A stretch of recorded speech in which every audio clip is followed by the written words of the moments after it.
Well, good morning. Welcome to Debbie's Back Porch. So glad to have you with us. You know, like most seniors, I get paid once a month. And so when I buy groceries, I generally buy things that will store for a while.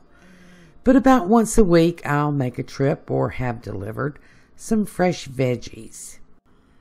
This week, I got some fresh broccoli and some beautiful red peppers, and used together with some of the vegetables that I call long storage vegetables, and I'll explain that. I made something I call rainbow veggies with a braised chicken thigh. This is a beautiful meal. That's also, by the way, a stuffed twice-baked potato and cauliflower that I made in another video. So I'm going to show you how to put this all together. In the meantime, I'd really appreciate a thumbs up for the video and a subscribe. And if you click the little bell icon in the top right, you'll get a notice when I post new videos. Now let's get cooking.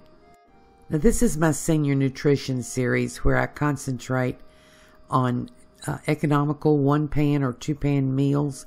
That's a chicken thigh, an onion, a carrot, and this is the broccoli I bought. And this is enough for 2 meals for me. This is a red pepper. I used the rest of it in the potato. And this is some red cabbage back here. I've got some salt and pepper. I'm going to have a little cumin and a little garlic salt.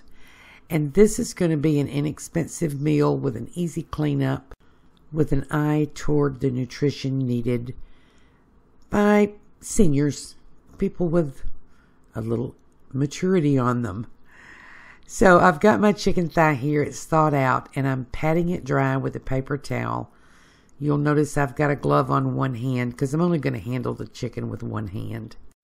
You'll see over to the right that I've already cut up my vegetables, and it's half that head of broccoli, 1 carrot, half an onion, and some sliced red cabbage.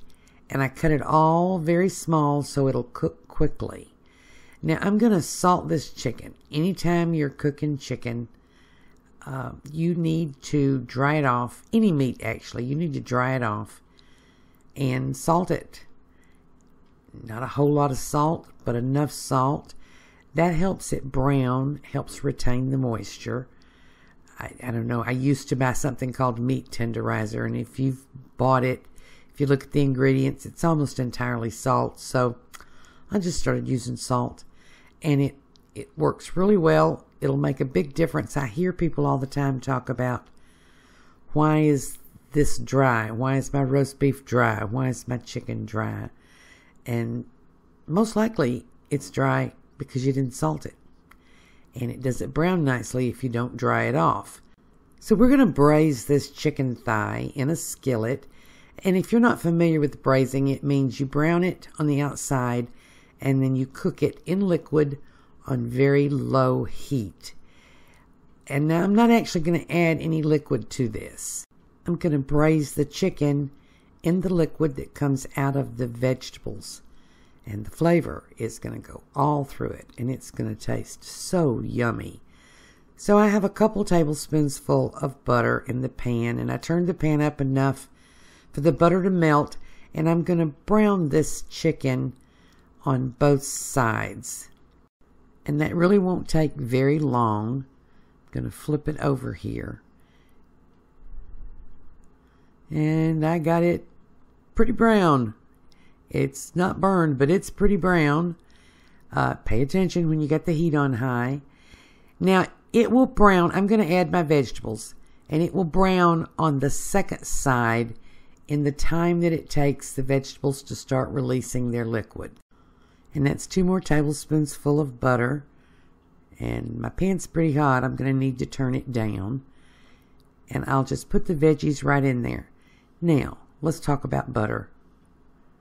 You may not like to use as much butter as I do.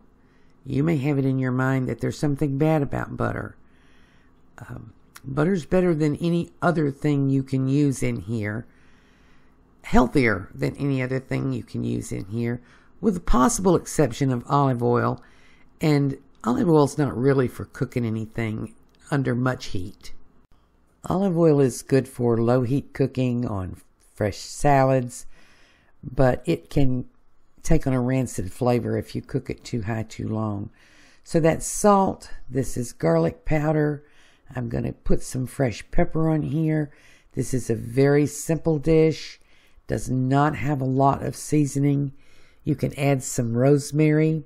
You can even add a little sage over there on the chicken if you want it. But that's up to you. You don't really have to. You could use fresh garlic in this because it's not going to cook a long time. But I just don't like to get a bite of the fresh or the minced garlic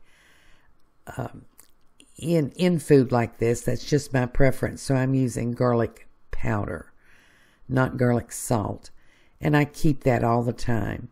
So I'm just going to stir this around, get the salt in there. And the salt will help it wilt and help the veggies let go their liquid. And by the time that starts, this chicken thigh is going to be browned on its second side. And it'll start braising. So then I'm going to add 2 more tablespoons of butter. That's 6 tablespoons total in the whole dish. Skip the last 2 tablespoons full if it makes you feel guilty. But you know, we seniors benefit from the addition of some good fats to our diet. I'm going to cover this, let it cook on low heat for 10 to 15 minutes. I'll check the chicken for doneness. That's all there is to it. I'm going to plate it up when it's done. This is one of my favorite meals. I love that veggie mixture, and I love braised chicken. It just retains so much of the flavor. It's always juicy, always. Easy to eat, tender, and the butter and the vegetable liquid add such a flavor to it. This can also be made with frozen broccoli if that's what you have. You can add a little cauliflower if that's what you like. These vegetables, even when you use the frozen vegetables, the butter, the salt, and the pepper, the garlic, that seems simple. It seems like not a lot, but the vegetables bring their own flavor, and cooking them this way really helps it shine. You saw how easy it was. This was an easy meal. I have 5 portions of the potato cauliflower mixture in the freezer for the next meal. And these, what I call long storage vegetables, the onions, the carrots, the cabbage, I keep those all the time. They're super inexpensive and they're easy to throw together to make a wonderful meal. This is a meal you can put together on pretty short notice, even if you're not really in the mood for cooking. Prices are going to vary based on region and season, but it cost me about $2, and it is delicious, and it's very nutritious. I hope you try this recipe. I hope you like it as much as I do, and I hope to see you again tomorrow.